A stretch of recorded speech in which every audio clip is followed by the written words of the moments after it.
go to our next caller. I believe his name is Manucha. Manucha, welcome. You're on the air with Jesus or Muhammad. Yes, good evening. I came on the line last week. I mean, I wish I would see your program dealing with Islam. That was my suggestion, and you rejected my suggestion outright. So I would reluctantly like to take up your valuable time and show, just because to show you that how this position of yours can weaken your position, ask two questions. And just very simple questions. I hope you will not mix them up and answer both of them separately. My first, give me a name of a reference history book other than the religious books that mention Jesus Christ. Oh, that's easy.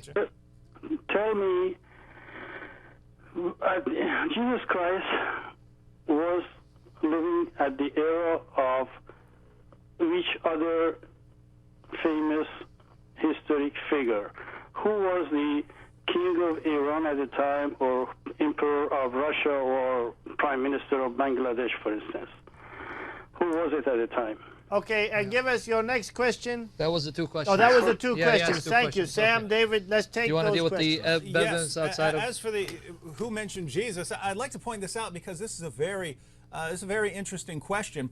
One, many people overestimate the amount of historical sources we have from the 1st and 2nd and 3rd centuries. We know that the Roman emperor during the time of Jesus was the Roman emperor Tiberius. Here's a little question for historical research. How many sources, how many historical sources do we have that even mention the Roman emperor Tiberius within 150 years of his life? Exactly. If you don't know, we have 10 sources. We have 10 ancient sources within 150 years of the most powerful man on the planet that even mention his existence. So we have 10 sources, and by the way, one of those is the Bible. The Bible mentions the Emperor Tiberius. Luke 3. Now, how many sources within 150 years of Jesus do we have that mention Jesus? We have 40. And he was a Jewish peasant, a Jewish carpenter. This should boggle our minds. You shouldn't be asking, why don't we have more historical sources on Jesus? We should be asking ourselves, why do we have more ancient historical sources on Jesus than we do about the Roman emperor? Because this shows you the importance of Jesus of Nazareth. Exactly. Now, if you'd like some ancient sources, some non-Christian sources, you can go to Tacitus. Tacitus talks about Jesus and his followers. The Jewish historian Josephus mentions him. The Greek satirist Lucian of Samosata mentions him.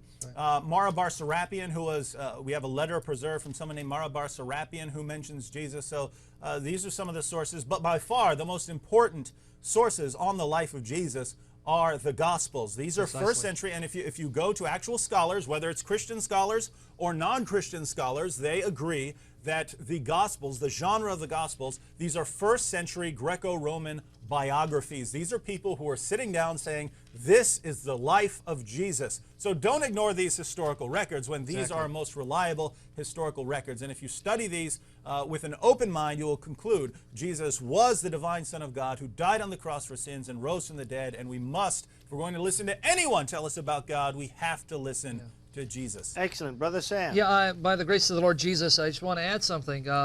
The caller assumes that if a document is religious in nature, somehow that makes it less reliable.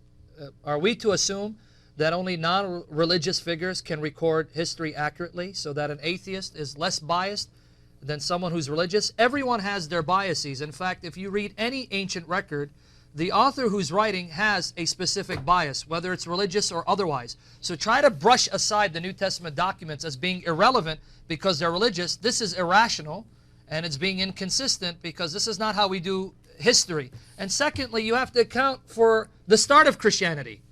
When you say, well, give me some sources outside of any religious documents, in other words, you're trying to undermine the New Testament because they're religious documents, you have to explain the origin of the faith of these authors. What would lead Jews as well as Gentiles to start worshiping a crucified man who hung on the cross naked? What would lead Jews to believe that this figure was their Messiah when for all intents and purposes he was a failed Messiah because Rome had vanquished him on the cross?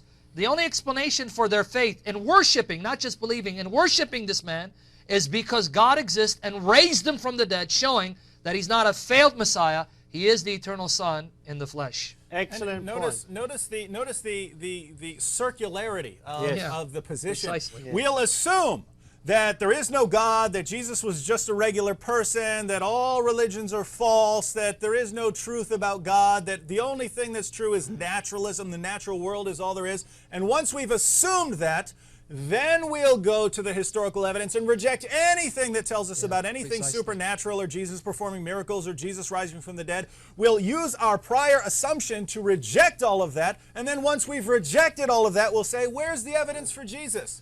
Well, if you don't have a problem with circular reasoning, which is the fundamental fallacy in logic, by all means, you can believe whatever you want to believe, but those who want a more logical approach, you're going to have to come up with a better method of Precisely. investigation. So Thank much you for that for your objection. call.